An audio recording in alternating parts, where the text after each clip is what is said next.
What's going on, guys? Welcome to another edition of the Narik Chase channel. I'm your boy Narik Chase, and in this video we are going to be doing 10 of my favorite horror movies that I own.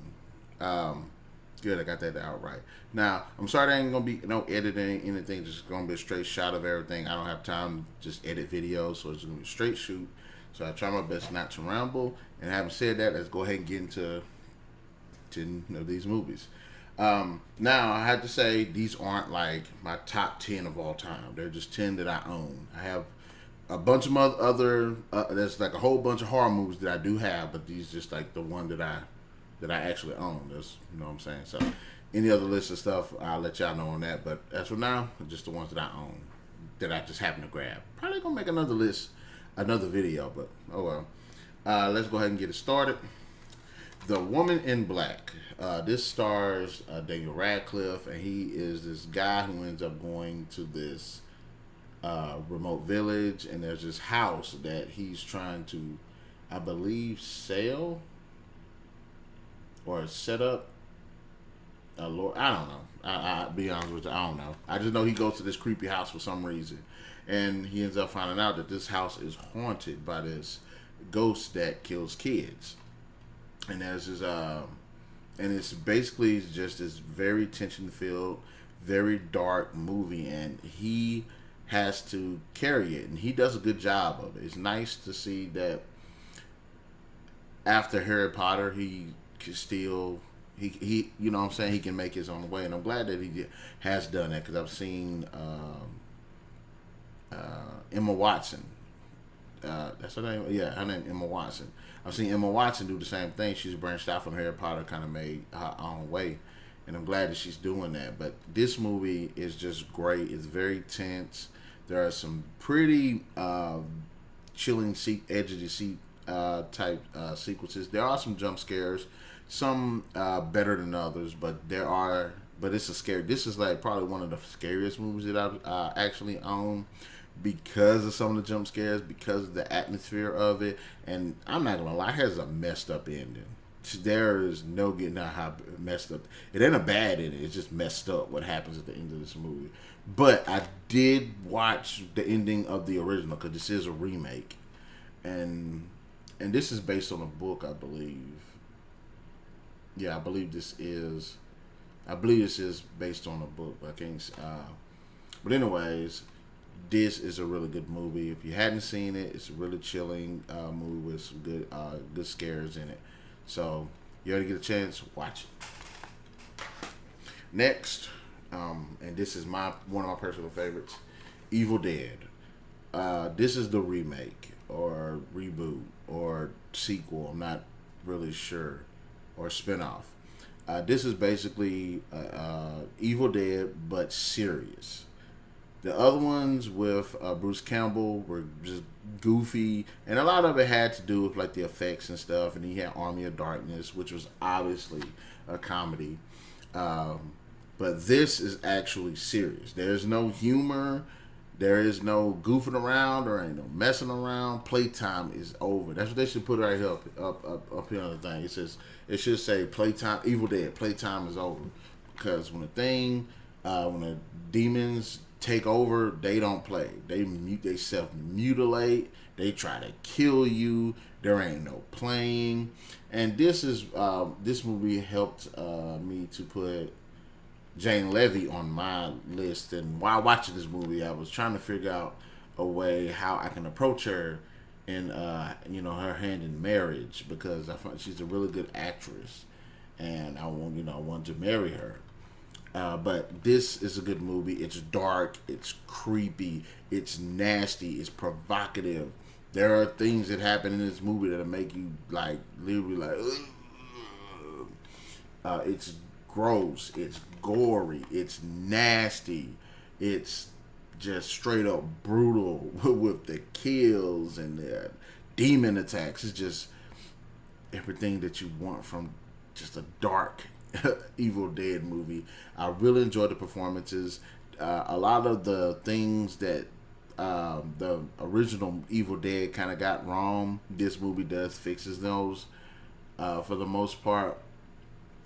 But this is a good movie to me. And I know a lot of people that are fans of the series. I'm a fan of the series.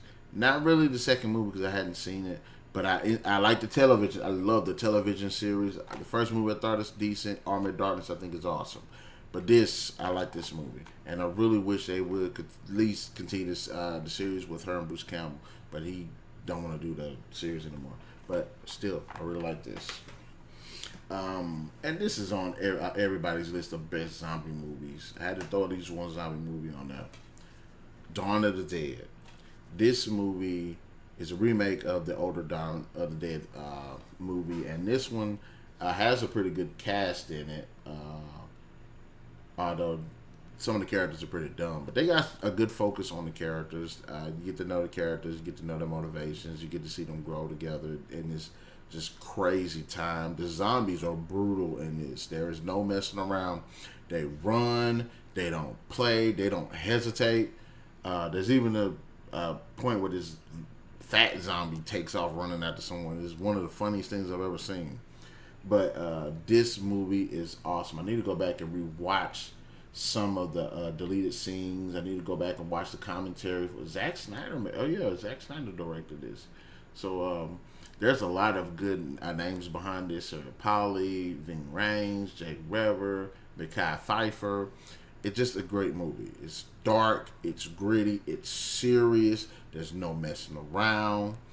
But I really enjoy this. I really enjoy this movie. And then I like the breakdown of how you see all of this stuff go down during the movie, in the initial stages of the movie, how the zombies are just tearing shit up, how society is collapsing around these characters.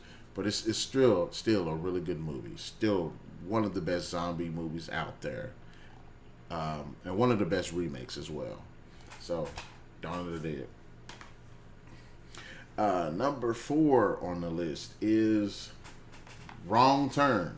I like Wrong Turn. It's one of my favorites. And it's basically these people that end up getting stranded in the middle of the woods, but don't know that there's a group of mutated hillbillies that basically hunt people down and kill them and eat them and take they shit. And this is kind of like the Hills of Eyes, but in like the mountains, the woodland area. And I should probably go back and do like a Hills of Eyes versus Wrong Turn. I think that'll be an interesting video, but I suspect that a whole bunch of other people have already done that. But I had my spin on it. But this is a really good movie. For one, the characters are awesome, and it's done, and they're even better because of just the great performances by the actors and actresses that are in this movie. I like the story. I love how it generally builds and builds and builds, and it doesn't feel like it's over the top in any of the sequences or the storytelling. It's nice to see this girl, because if you didn't know, she was Faith in the Buffy the Vampire Slayer, and she's just sexy. I'm trying to figure out, how I can get in contact with her, and we can get to talking. You know what I mean? But this movie is really cool. The hillbilly mutant guys are actually pretty cool, and I like how the fact that they don't talk, but their actions and how they interact with each other shows you a bit of their personalities and how they function with each other and stuff. So that's one of the cool things about this. Like I said, this is really suspenseful too, and the sequences, there are some brutal kills in this movie, really really brutal, and I like that. I really do like that. So, Wrong Turn, and this is the best out of the sequels. This is the best one out of the sequels. All the sequels are okay. And this one is really, really new. And Crawl. Now, I was trying to do my top 10 alligator movies, and this one kept coming up on my list that I ended up seeing. So I went and finally bought it. And I was not disappointed. This movie is straight up edge of your seat. It's a disaster movie about this daughter and her dad who end up getting trapped in their house in the middle of a level 5, category 5 hurricane with alligators in it. And it's just, and like I said, it's a suspenseful thrill ride. They weren't lying. This movie, when things just go to hell, it just takes off. If they're not having to deal with the effects of the hurricane, they have to continuously look over their shoulder of these alligators, and every time they manage to get over one, the other one ends up just getting a jump on them. But it's a good movie because it just feels realistic. Yes, it's over the top, but alligators of this size are real. And it's like, okay, back when, I believe in New Orleans, when they did have that Hurricane Katrina, I think they were saying that, I remember saying that they couldn't find a lot of people because the alligators were actually eating people. So how, the idea of people having to survive against alligators in the storm is actually a pretty original, a pretty good idea. And this movie is just awesome. It does a great job with the pacing. It does a great job with the characters. I have to give it to the main girl. Her name is Kaya Scodelario. She does a fantastic job. She definitely carries the movie. There's a lot of great cinematic shots in this movie. There's a lot of great brutal kills in this movie. There's a lot of good action that makes it just edge of your seat, nail biting, and just the suspense. The suspense is just good, and it's definitely a lot that they did. Oh, they got deleted. They got extended scenes. I need to go back and rewatch this then, and the alternate. Okay, so there's a lot that this has to the offer. I'm glad I got the Bluray of it. But this movie is just freaking awesome. If you like disaster movies, this is it. If you like alligator movies, this is it. If you like really, really intense movies, this is definitely it. Definitely watch Crawl. All right. Next on the list is The Babadook. Now, I heard that this was a really good movie, and I said, I'm sit back and watch it. And I actually got it the first time, and I like the psychological aspect of this movie because The Babadook, for most part, is a creepy ass thing. This thing is just zzz. But I like the idea behind it because you do feel for this woman and her son who are dealing with grief and the underlying effects that grief can have on a person. And this creature, which I like the fact that it's psychological. You're trying to figure out, is it an actual creature? Does it actually exist? Is this all in her head? I do like that you're seeing it. You're trying to figure out if this is actually a creature that's trying to influence her, or if she's actually giving herself over to grief. And this is a good movie. It's a slow burn, but it does a great job of establishing its characters. It makes you care about the characters. It makes you understand the characters. Therefore, when things start to build, which it does build, and it does explode, you feel the tension. You feel for these characters. You want them to survive. And the Babadook character is actually something I would love to see return in the movies. Maybe not after this woman and her son, but definitely now because they'd be over the grief and everything. But maybe have it over somebody else's. Maybe somebody lost a kid or something, and then the Babadook shows up again in like a sequel. But I feel like this. I feel like this could be a sequel, but you'd have to be very careful because this seems like one of those movies that if it did spawn a franchise, every movie after this would suck because it'd be like low budget and everything. But this is a good movie. This is a good movie. All right. Now I'll tell you a really, really suspenseful movie that's just clever. Just straight up clever. Don't Breathe. And this is another movie with Jane Levy in it. And I got to say that she just does a fantastic job in this film. Again, I'm trying to hook up with this woman. For those who see this, tell her to get my email address and hit me up because you know what I'm saying. I just want to take her out to dinner. I just want to take her out to dinner one good time. But Don't Breathe follows these three that end up breaking into this blind guy house to basically rob him, burglarize him, and they end up actually getting their asses kicked. And it's just this thrill ride where these characters are trying to survive in this house that's been adapted for a guy that's been in the military, that knows his house, that's willing to kill them. And it's like a really, really interesting, a really, really different take on like People Under the Stairs, where the house is like the enemy. You have to hide in the house, and they can't because he's got exceptionally good hearing. He knows where everything at and everything, and he ain't afraid to kill him. So this is like a really cool. This is like a really cool, different version of like People Under the Stairs.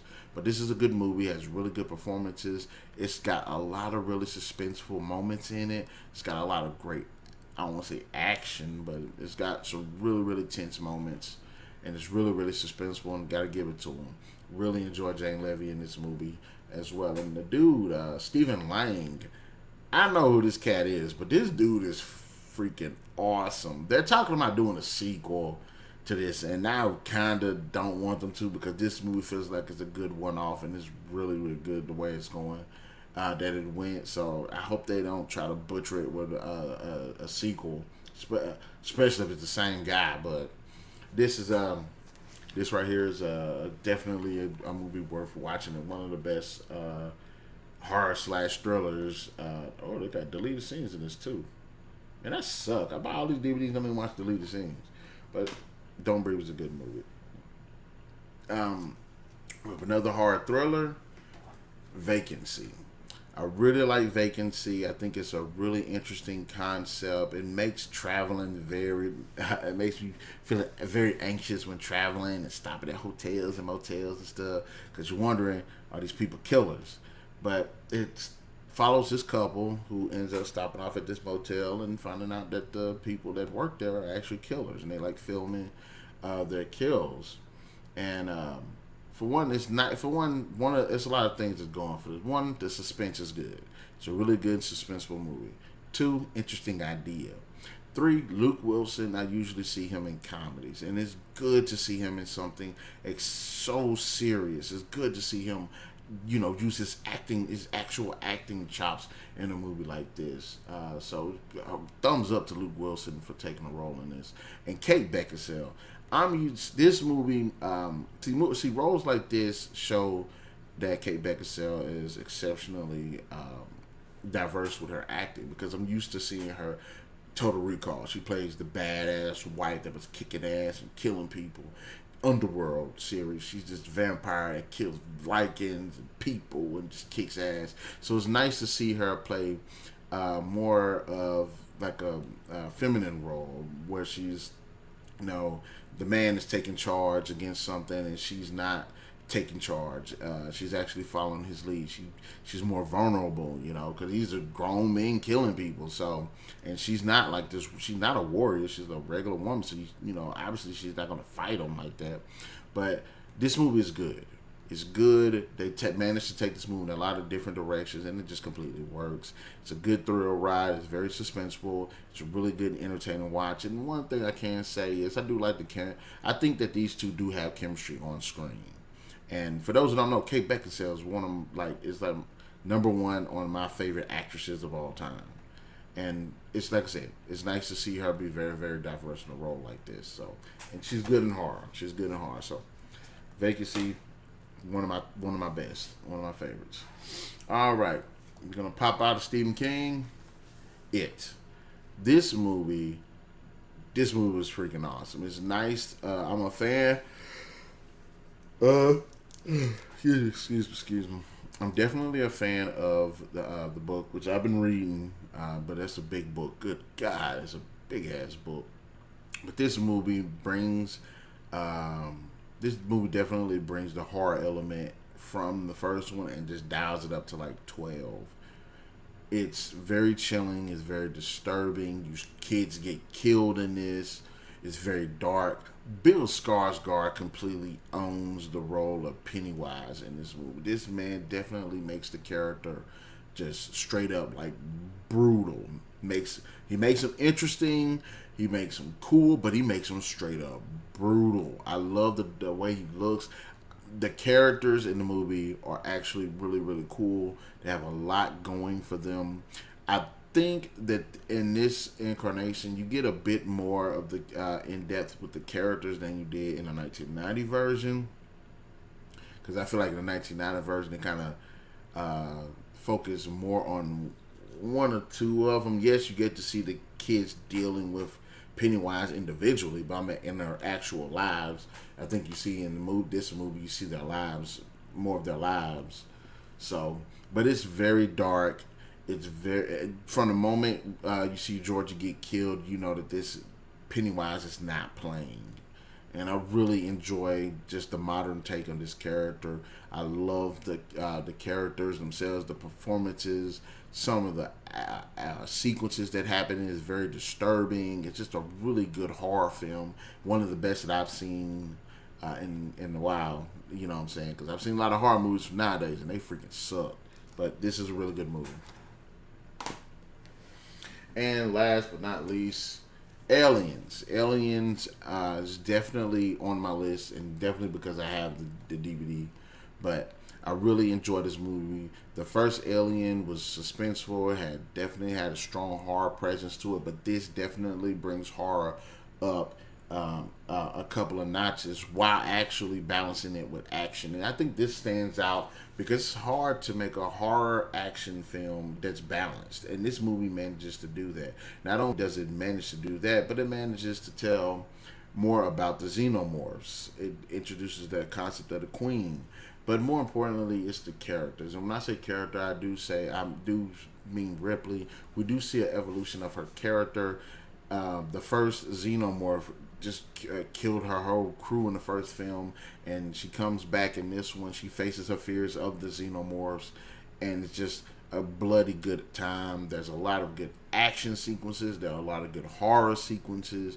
There's mystery. There's intrigue. There's really good characters. There's performances that are really good. The effects are just awesome, and this movie is just helmed as one of the best with the practical effects because the xenomorphs actually look really cool. There's no CGI crap with them. It's just straight up practical through and through, and it just completely works. This movie is just awesome on so many levels, and there's no wonder why a lot of people consider this one of the best, not only one of the best horror films, but one of the best sci-fi films, one of the best sci-fi horror films, one of the best alien films, or say alien, I mean extraterrestrial. Just one of the best movies of all time, one of the best sequels of all time. This just hits so many just good lists. But Aliens, really, really good. Well, all right then, guys. There go 10 of my horror movies that I own. They're some of my personal favorites. In the comment section below, let me know what your thoughts are. Did you agree with the selection that I have? Didn't agree? What are some of yours that you have? Also, be sure to hit that like, share, subscribe, and that notification button to get the best of what's going on this channel. And we'll definitely catch you guys later.